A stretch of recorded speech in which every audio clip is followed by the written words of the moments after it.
शहरात online gaming आणि सट्टा लावून कोट्यवधी रुपयांची फसवणूक करणाऱ्या एका मोठ्या हायटेक रॅकेटचा पोलिसांनी पर्दाफाश केलाय. हडपसर, फुरसुंगी आणि भेकराई नगर परिसरात पोलिसांनी एकाच वेळी छापे टाकून हे बनावट कॉल सेंटर उद्ध्वस्त केले. या रॅकेटचं थेट दुबई कनेक्शन समोर आलं असून पोलीस आता मुख्य सूत्रधाराचा शोध घेत आहेत. मुंढवा पोलीस आणि सायबर विभागाच्या संयुक्त पथकानं ही मोठी कारवाई केली आहे. या बनावट कॉल सेंटरच्या माध्यमातून दररोज 300 ते 400 नागरिकांना जाळ्यात ओढवून त्यांची लाखो रुपयांची आर्थिक फसवणूक केली जात होती.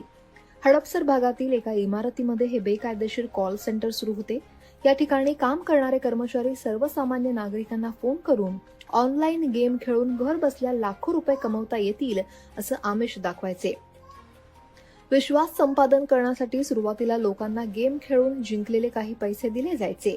मात्र एकदा की संबंधित व्यक्ती मोठी रक्कम लावून गेम हरली की कॉल सेंटरमधून पुन्हा फोन करून पैसे जिंकण्याची आणखी एक सुवर्ण संधी आहे असं भासवलं जायचं.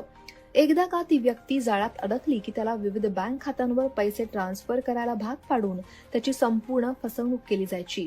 अटक करण्यात आलेल्या मुख्य आरोपीनं त्याच्याकडे काम करणाऱ्या निष्पाप कर्मचाऱ्यांची शासकीय ओळखपत्र गोळा केली होती आणि त्यांचा गैरवापर करून त्यांच्याच नावे शेकडो सिम कार्ड्स आणि बनावट बँक खाती उघडण्यात आली, जेणेकरून पोलिसांना संशय येऊ नये.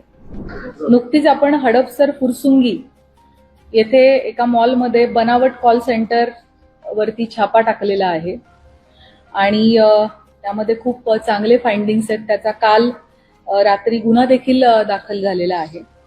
सो या अनुषंगाने आपल्याला एकूण 3 ठिकाणी 120 लोकांकरवी असा गैरप्रकार सुरू होता आणि एक कॉल सेंटर चालवलं जात होतं आणि या कॉल सेंटरच्या माध्यमातून म्हणजे बनावट ऑनलाईन गेमिंग वेबसाईट बनवण्यात आलेल्या होत्या. या कॉल सेंटरवरून वेगवेगळ्या नागरिकांना फोन जात होते आणि त्या फोन कॉल्सवरती त्यांना पैसे जिंकण्याचा आमिष दाखवून त्या लोकांकडून पैसे उकळले जात होते.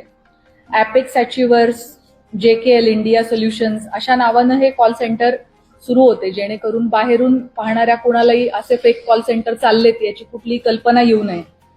आणि काही मायनर मुलं आणि साधारणतः 20 ते 25 वयोगटातल्या मुलांच्या माध्यमातून हे सगळं कॉल सेंटर चालवण्यात आलेलं होतं. ही जी कारवाई, छापा कारवाई जी आहे याच्यामध्ये 120 संगणक, अनेक हार्ड डिस्क, मोबाईल फोन्स, कागदपत्र आणि इतर तांत्रिक पुरावे जप्त करण्यात आलेले आहेत. आतापर्यंत एकूण 2 आरोपितांना अटक करण्यात आलेली आहे आणि इतर आणखी कोणाची इन्व्हॉल्वमेंट आहे याच्या संदर्भाने देखील चौकशी सुरू आहे. आतापर्यंत या 2 आरोपितांच्याकडून एकूण 18-18.5 लाख रुपयांपर्यंत कॅश रक्कम जप्त करण्यात आलेली आहे. त्याच पद्धतीने जवळपास 690 ग्रॅम गोल्ड जप्त करण्यात आलेला आहे आणि जवळपास 2.5 किलो चांदी जप्त करण्यात आलेली आहे. सो याच्या बाबतीमध्ये मुंडवा सिनियर PI स्मिता वासनिक यांच्याकडे ही माहिती प्राप्त होती की असं काहीतरी गैरप्रकार या भागामध्ये सुरू आहे आणि जवळपास 15 दिवस त्याच्या इंटेलिजन्सवरती त्यांनी काम केलेलं आहे. ही माहिती व्हेरीफाय केलेली आहे आणि ही माहिती पूर्णपणे खात्री पटल्यानंतर की हो या ठिकाणी अशा पद्धतीचं कॉल सेंटर चालतंय, इतक्या मोठ्या प्रमाणात प्रत्येक दिवशी तिथे हे जे 120 जण तिथून कॉल सेंटरमध्ये काम करत होते, यातली प्रत्येक व्यक्ती प्रत्येक दिवशी 200 ते 250 लोकांसोबत संपर्कात होती आणि त्यांना या ऑनलाईन गेमिंगच्या जाळ्यात ओढण्याचा प्रयत्न करत होती आणि त्यांना हे आमिष दाखवून त्यांच्याकडून मोठ्या प्रमाणामध्ये पैसा हा लाटला जात होता. आणि जी मुलं कॉल करता आहेत त्यांना अगदी नीड टू नो बेसिसवरती माहिती, हे जे खरे चालक आहेत ते फक्त त्यांना ठराविकच माहिती या मुलांना पुरवत होते. त्यामुळे साक्षीदार म्हणून या सगळ्या मुलांचे स्टेटमेंट्स घेण्याचं काम पोलीस स्टेशन. या रॅकेटची माहिती मिळताच पोलिसांनी गुप्त सापळा रचून या कॉल सेंटरवर छापा टाकला. या प्रकरणी पोलिसांनी दोघांना अटक केली असून तिथल्या सर्व कर्मचाऱ्यांवर गुन्हे दाखल केले आहेत. संतोष दत्ता वेंजणेकर आणि विनायक उर्फ दीपक मनोहर इके अशी अटक केलेल्या मुख्य आरोपींची नावं आहेत. छापेमारी दरम्यान पोलिसांनी कॉल सेंटरमधून मोठ्या प्रमाणात तांत्रिक साहित्य जप्त केलंय. यात laptop, hard disk, auto dialer machine, शेकडो सिम कार्ड्स, वेगवेगळ्या कंपन्यांचे बनावट शिक्के, बँक पासबुक आणि चेकबुक्स जप्त करण्यात आली आहेत. पोलिसांच्या प्राथमिक तपासात या संपूर्ण आंतरराष्ट्रीय रॅकेटचा मुख्य सूत्रधार हा दुबईत बसून या हालचाली नियंत्रित करत असल्याचं समोर आलंय.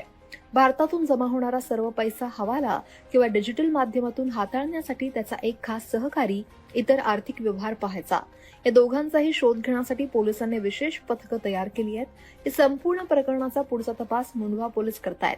नागरिकांनी अशा कोणत्याही ऑनलाईन गेमिंग आणि पैशांचं आमिष दाखवणाऱ्या फोन कॉल्सला बळी पडू नये असं आवाहन पुणे पोलिसांच्या सायबर विभागानं केलंय.